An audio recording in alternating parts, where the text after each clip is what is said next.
अगर गॉड है तो सब कुछ बदल जाता है, अगर गॉड नहीं है तो भी सब कुछ बदल जाता है, क्योंकि आप इस बारे में जो भी मानते हैं वो आपकी पूरी जिंदगी को तय करता है। आपके जीने का मकसद क्या है, सही और गलत क्या है, आपकी जिंदगी और मौत का असली मतलब क्या है। अस्सलाम वालेकुम एवरीवन, मैं आपका भाई मुबारक। कैसे हैं आप लोग? उम्मीद करता हूँ आप लोग एकदम ठीक ठाक होंगे अल्लाह के फजल करम से। एंड आज हम जिस वीडियो पे रिएक्शन देने जा रहे हैं, वीडियो को बहुत ज़्यादा ही अमेजिंग होने वाला है, क्योंकि इस वीडियो में हम जानेंगे कि अल्लाह ताला कहाँ है। देखिए, ये एक ऐसा सवाल है कि हर एक इंसान के जहन में आता है। तो आज हम जिस वीडियो पे रिएक्शन देने जा रहे हैं, उनके चैनल का नाम है कुरैश इशहाक। इन्होंने इस वीडियो में बहुत अच्छे से एक्सप्लेन किया है, तो आज हम इसी वीडियो पे रिएक्शन देंगे। वीडियो में आगे बढ़ने से पहले मेरी एक छोटी सी रिक्वेस्ट है कि आप अगर हमारे चैनल पे नए हैं तो चैनल को सब्सक्राइब कर लीजिए, ताकि हम कोई भी वीडियो अपलोड करें तो आप तक पहुँचे।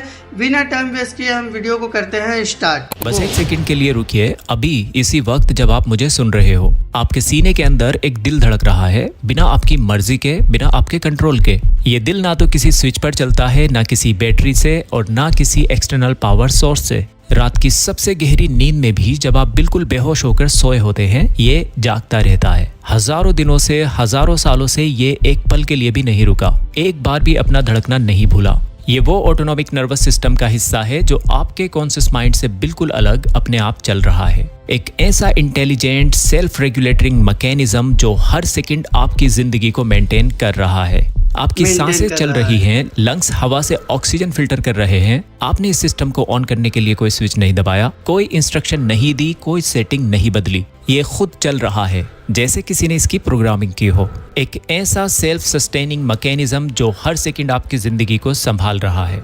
आपकी आंखें इस वक्त स्क्रीन को देख रही हैं। हर एक सेकंड आपकी आंखें लाखों फोटोन्स यानी लाइट पार्टिकल्स को कैच कर रही हैं, और आपका दिमाग मिली सेकंड से भी कम वक्त में उन्हें प्रोसेस करके ये दुनिया दिखा रहा है, जो दुनिया के किसी भी हाई क्वालिटी कैमरा से कहीं ज्यादा शार्प, कहीं ज्यादा कलरफुल, ज्यादा जिंदा, ज्यादा रियलिस्टिक तस्वीर बना रहा है, बिना किसी रुकावट के, बिना किसी धुंधलेपन, बिना किसी देरी के, जैसे रियल टाइम में एक जिंदा मूविंग फिल्म चल रही हो। ये वो विजुअल प्रोसेसिंग पावर है जो आज के सबसे एडवांस आर्टिफिशियल इंटेलिजेंस और सुपर कंप्यूटर्स को भी चैलेंज कर सकता है। लेकिन ये सिर्फ देखना नहीं है, ये तुरंत समझना भी है। आपका दिमाग उस तस्वीर को मीनिंग देता है, इमोशंस से जोड़ता है, और आपको ये महसूस कराता है कि आप सच में जिंदा हो और दुनिया को देख रहे हो।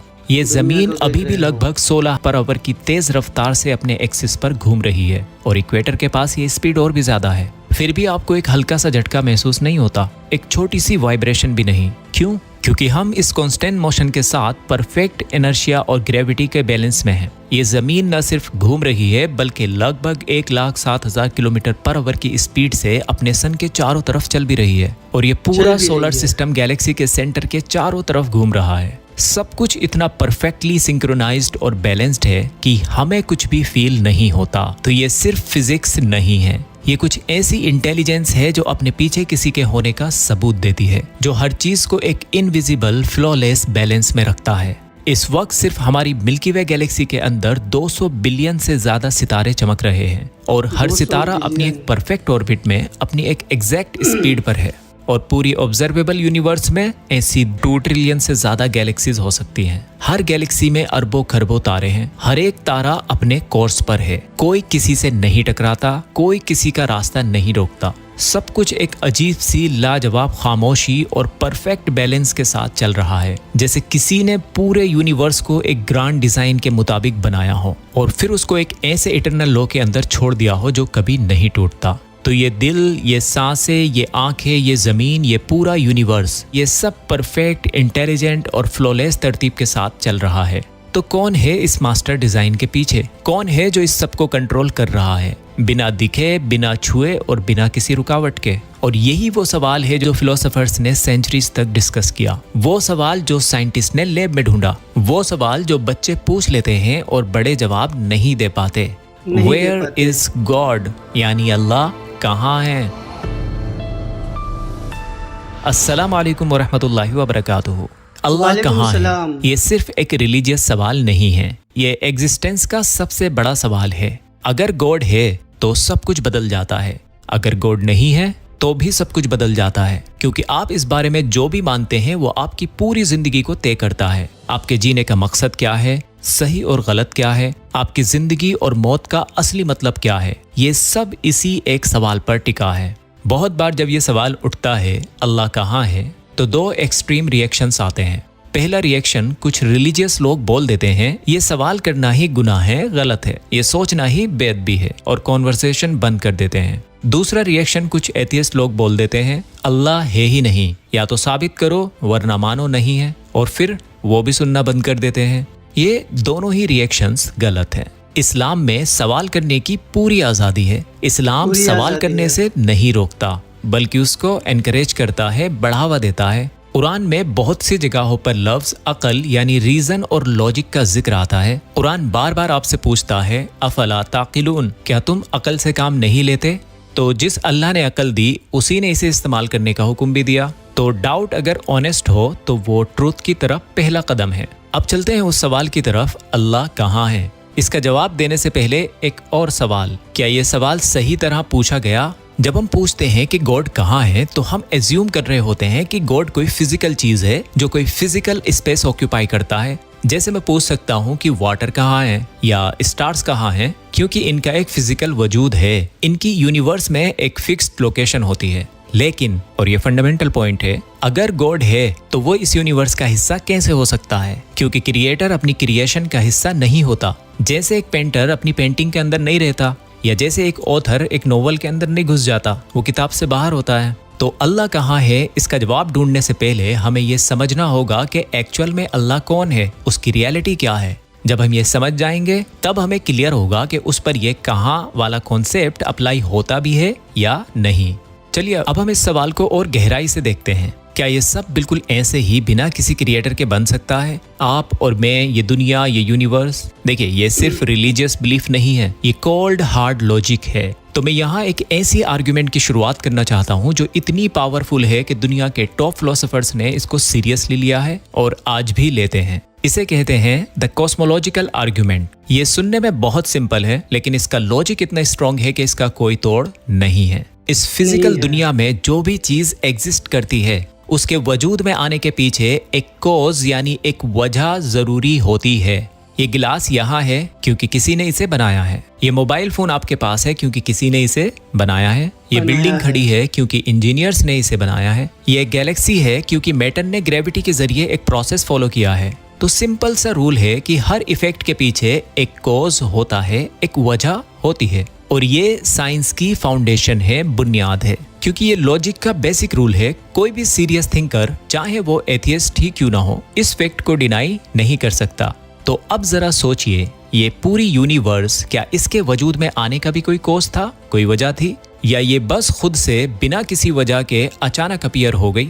साइंस खुद इस बात को मानती है कि इस यूनिवर्स की शुरुआत थी, जिसे हम द बिग बैंग कहते हैं। यानी आज से करीब 13.8 बिलियन साल पहले स्पेस, टाइम, मैटर और एनर्जी, ये सब कुछ बस एक बहुत छोटे से पॉइंट से शुरू हुआ था। और साइंस की दुनिया में इस बात पर सबका इत्तेफाक है, क्योंकि ये कोई हवा में तीर या सिर्फ थ्योरी नहीं है, ये सॉलिड ऑब्जर्वेशंस पर बेस्ड है। आप कॉस्मिक माइक्रोवेव बैकग्राउंड रेडिएशन को देख लीजिए, हबल की एक्सपेंशन डिस्कवरी या स्टीफन हॉकिंग का काम देख लीजिए, ये सब एक ही तरफ इशारा करते हैं कि इस यूनिवर्स की एक शुरुआत थी। और ये एक बहुत बड़ी बात है और एक बहुत बड़ा पॉइंट भी, क्योंकि जरा सोचिए, अगर इस यूनिवर्स की एक शुरुआत थी तो शुरुआत से पहले क्या था? उस वक्त न यूनिवर्स थी, न स्पेस था, न टाइम था, और ना ही कोई फिजिकल लॉज एग्जिस्ट करते थे। तो फिर कुछ होने की वजह क्या था?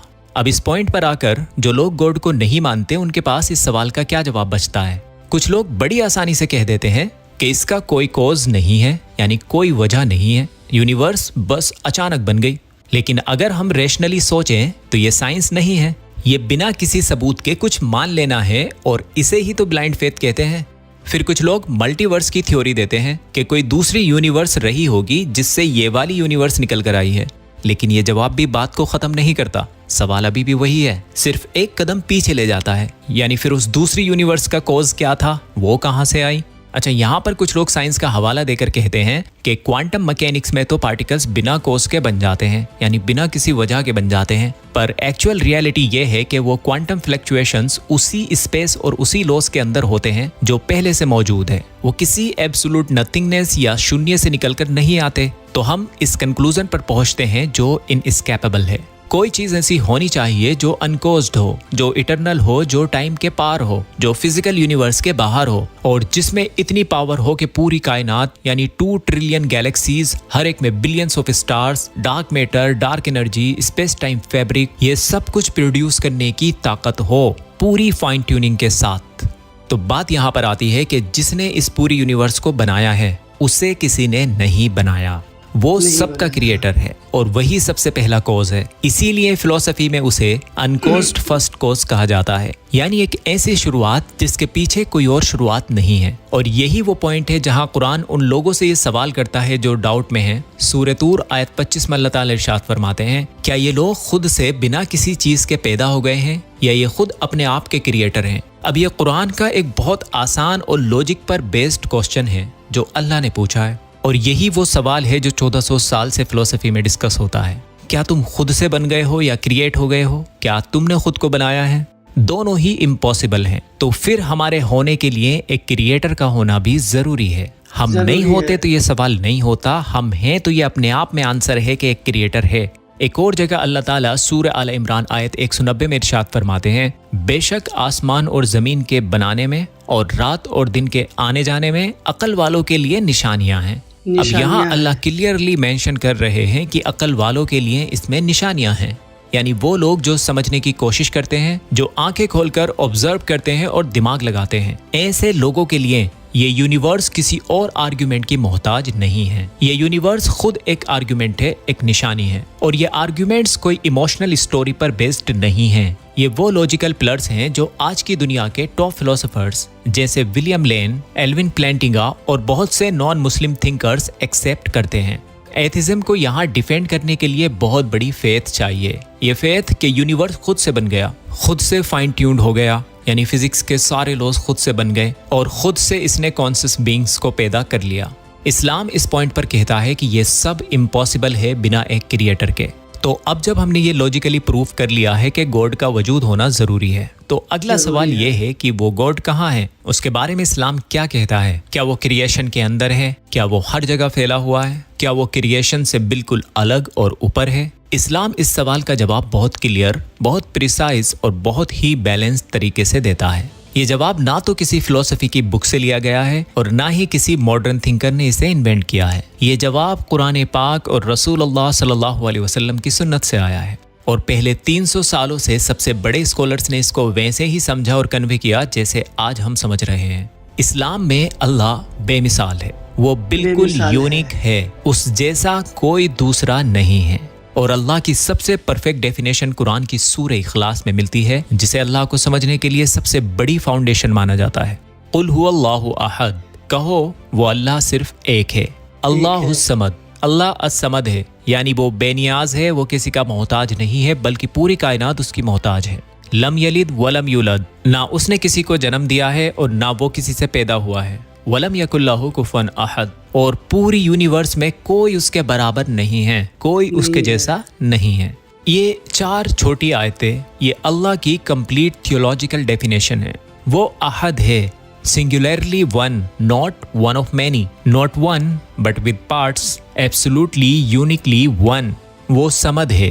अरबिक का ये लफ्ज इतना गहरा है कि इसे किसी एक वर्ड में ट्रांसलेट करना नामुमकिन है। समद का मतलब है एक ऐसी हस्ती जिस पर सब डिपेंड करते हैं लेकिन वो किसी पर डिपेंड नहीं करता। ये पूरी कायनात उसकी मोहताज है पर वो किसी का मोहताज नहीं। वो ना बाप है ना बेटा, यानी उसकी कोई फैमिली, कोई खानदान, कोई नस्ल नहीं है। वो एक ऐसी सुप्रीम रियलिटी है जो हमेशा से है और हमेशा रहेगी। वो आसमान में बैठा कोई कॉस्मिक ह्यूमन नहीं है और सबसे इंपॉर्टेंट बात, वो इनकम्पैरेबल है, उस जैसा कोई नहीं है। आप अपने दिमाग में जो कुछ भी इमेजिन कर सकते हैं, जिसकी भी तस्वीर बना सकते हैं, याद रखिएगा कि वो अल्लाह नहीं हो सकता, क्योंकि जिसे आपका दिमाग इमेजिन कर ले वो तो क्रिएशन बन गई, मखलूक बन गई, और अल्लाह क्रिएशन नहीं है, वो क्रिएटर है। और इसकी बेहतरीन मिसाल हमें कुरान की आयतुल कुर्सी से मिलती है। कुरान की वो आयत जिसके बारे में रसूलुल्लाह सल्लल्लाहु अलैहि वसल्लम ने फरमाया कि ये कुरान की सबसे अजीम आयतों में से है।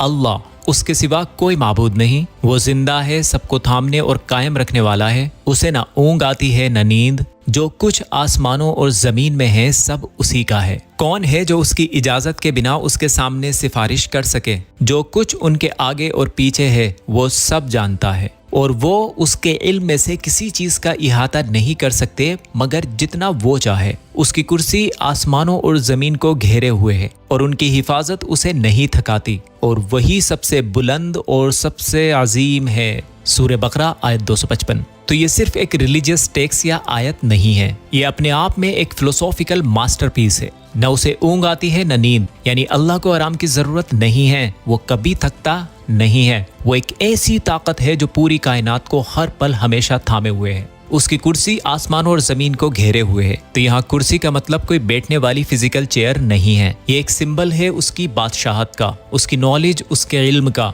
और उसकी पहुंच का, उसकी पावर का। ये पूरी यूनिवर्स, इसमें मौजूद 2 ट्रिलियन गैलेक्सीज सब उसकी कुर्सी की पावर में समा जाती हैं और उनकी हिफाजत करना उसे थकाता नहीं है। आसमान के अरबों तारे, खरबों प्लैनेट्स, दुनिया के 8 बिलियन लोग, हर एक का दिल, हर एक की धड़कन, हर एक का सवाल, इन सब को एक ही वक्त पर चलाना और मेंटेन करना अल्लाह को थकाता नहीं है। तो ये जिस गॉड की हम बात कर रहे हैं वो इंसानों जैसा नहीं है, वो एक इन्फिनाइट, परफेक्ट और मुकम्मल वजूद है, एब्सोल्यूट एग्जिस्टेंस। तो ये सवाल, अल्लाह कहाँ है? अगर अल्लाह वो इन्फिनाइट बीइंग है जो स्पेस और टाइम का क्रिएटर है, जो फिजिकल रियलिटी का क्रिएटर है, जो किसी चीज का मोहताज नहीं, तो वो स्पेस के अंदर कैसे हो सकता है? वो तो स्पेस का क्रिएटर है। जैसे पेंटर पेंटिंग के अंदर नहीं होता, अल्लाह अपनी क्रिएशन के अंदर नहीं है इन द फिजिकल सेंस। लेकिन ये अभी थोड़ा क्रिटिकल है, वो एब्सेंट भी नहीं है, वो अवे नहीं है, वो दूर नहीं है, क्योंकि कुरान हमें खुद बताता है और हम इंसान के उसकी शाहरग से भी ज्यादा करीब हैं। तो शाहरग से भी करीब यानी जुगुलर वेन से भी करीब, ये अल्लाह के सबसे आला होने और सबसे करीब होने का एक साथ सबसे खूबसूरत एक्सप्रेशन है। वो स्पेस की किसी एक जगह में कैद नहीं है, वो हर जगह से ज्यादा आपके करीब है। वो सिर्फ आपसे बाहर नहीं, वो आपके अंदर उठने वाली आवाज से भी ज्यादा आपके पास है। एक हदीस कुदसी में अल्लाह ताला खुद फरमाते हैं, मैं अपने बंदे के गुमान के बिल्कुल मुताबिक हूँ और मैं उसके पास होता हूँ जब वो मुझे याद करता है। तो सवाल, अल्लाह कहाँ है? सच कहूँ तो वो उस जवाब के सबसे ज्यादा करीब है जो आप खुद एक्सपेक्ट करते हैं। अगर आप उसमें एक ऐसी हस्ती को ढूंढेंगे जो रहमत वाली है तो वो आपको रहमत वाला ही मिलेगा। अगर आप मानकर बैठेंगे कि वो इस दुनिया से बाहर कहीं बहुत दूर है तो वो आपको नहीं मिलेगा। यहाँ आपका नजरिया और आपका परसेप्शन मैटर करता है। और यहीं पर एक बहुत स्ट्रॉन्ग और बहुत प्यारी आयत है। जब ये सवाल आता है कि अल्लाह कहाँ है, तो कुरान हमें बताता है, अर्रहमान अलल अर्श इस्तवा, रहमान अर्श पर मुस्तवी है। अर्श यानी वो थ्रोन इस पूरी कायनात की सबसे हाईएस्ट क्रिएशन है। अल्लाह का अर्श पर होना ये उसके सुप्रीम होने का एक्सप्रेशन है। वो हाईएस्ट है, वो इन सब से ऊपर है, लेकिन साथ ही अपने इल्म, अपनी नॉलेज, अपनी कुदरत, अपनी पावर के जरिए वो आपसे सबसे ज्यादा करीब भी है। अब कुछ लोगों को लगता है कि ये कॉन्ट्रडिक्शन है, लेकिन ये अपेरेंट कॉन्ट्रडिक्शन नहीं है, ये एक डिवाइन पैराडॉक्स है। ये हमारी इस लिमिटेड फिनाइट इंसानी भाषा में ये एक इन्फिनाइट और एक अजीम वजूद को डिस्क्राइब करने की लाजवाब कोशिश है। चलिए इसे थोड़ा और आसान करते हैं। सूरह मुल्क आयत 16 में अल्लाह ताला इरशाद फरमाते हैं, क्या तुम उससे बेखौफ हो, उससे डरते नहीं जो आसमान में है, कि वो जमीन को तुम्हारे नीचे से हिला दे और वो जमीन तुम्हें निगल ले।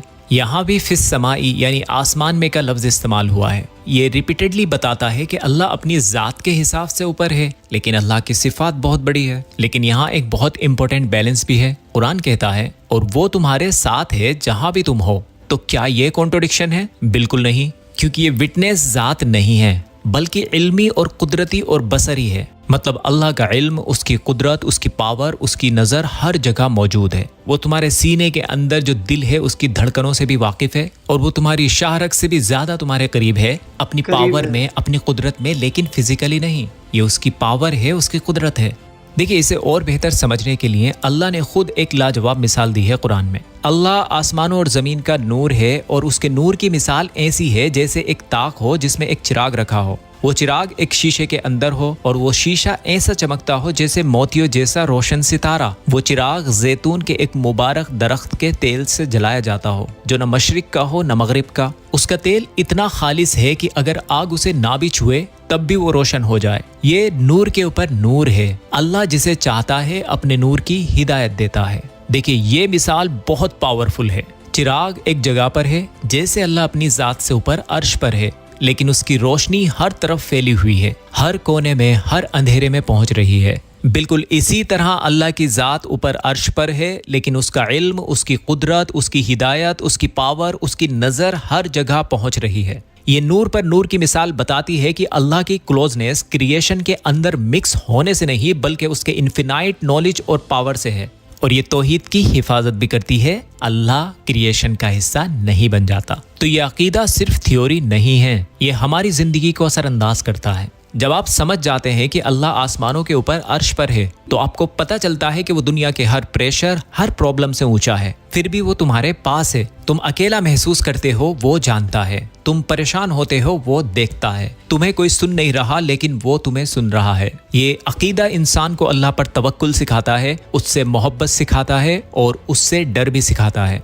तो ये था बहुत आसान भाषा में क्लियर जवाब वेयर इज गॉड का, अल्लाह कहाँ है का। अल्लाह अपनी ज़ात के हिसाब से अपनी मखलूक़ात, अपनी क्रिएशन से ऊपर है, अर्श पर मुस्तवी है, लेकिन उसकी कुदरत, उसका इल्म, उसकी पावर, उसका नूर हर जगह है। जैसे चिराग की रोशनी हर तरफ फैली होती है। तो अब ये टाइम है सोचने का कि क्या ये सब सिर्फ एक कोइंसिडेंस है? क्या ये दिल, ये यूनिवर्स, ये परफेक्ट बैलेंस बिना किसी क्रिएटर के बन गया, या फिर वो क्रिएटर जो ऊपर अर्श पर है सच में मौजूद है और आपको देख रहा है? रसूल अल्लाह सल्लल्लाहु अलैहि वसल्लम ने इरशाद फरमाया, हर इंसान सुबह उठकर अपने आप को सेल करता है, या तो वो जन्नत खरीदता है या जहन्नम। तो फैसला आपका है, आप क्या खरीदते हैं, आप क्या चूज करते हैं। अगर आप ये मानते हैं कि गॉड है और एक है और वो सब कुछ जानता है, सब कुछ सुनता है और वो इंसाफ करेगा, तो अब आप एक छोटा सा कदम उठाइए और दिल से कह दीजिए, अशहदु अल्ला इलाहा इल्लल्लाह व अशहदु अन्ना मुहम्मदन अब्दुहु व रसूलुहु।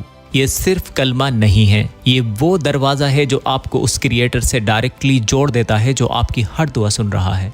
तो हमारी ये वीडियो सिर्फ एक एंड नहीं है, एक शुरुआत है। अगर आप अब भी शक में हैं तो और गहराई से पढ़िए और सोचिए। लेकिन अगर आपके दिल में एक हल्की सी आवाज़ आ रही है कि हाँ ये सच लगता है, तो उस आवाज़ को इग्नोर मत कीजिए। वो आवाज़ अल्लाह की तरफ से है जो आपको अपने नूर की तरफ बुला रही है। अल्लाह हम सबको हिदायत दे और हमारे दिलों को खोल दे अपनी मोहब्बत के लिए, अपनी रहमत के लिए, और उस सच्चाई को पहचानने की तौफीक दे जो हमारे लिए बहुत ज़रूरी है। Thank you for investing your precious time to watch this video. Where is God? अल्लाह ऊपर अर्श पर है और फिर भी आपके दिल के बहुत करीब। इस वीडियो में बताई गई कुछ बातें कुरान और हदीस से ली गई हैं। अगर इसमें कुछ गलती हुई है तो ये मेरी कमी है। अल्लाह और अल्लाह के रसूल का दीन तमाम गलतियों से पाक है। अल्लाह हाफिज। अल्लाह हाफिज। तो गाइस वीडियो यहीं तक था। आई होप कि ये वीडियो आपको बहुत पसंद आया होगा। और जैसा कि आपने इस वीडियो में देखा कि कैसे कुरैश इशाक भाई ने पूरे एक्सप्लेन से मतलब इस वीडियो में बताया, कुरानों और हदीस से बताया। तो आई होप कि इस वीडियो से आपको बहुत कुछ सीखने को मिला।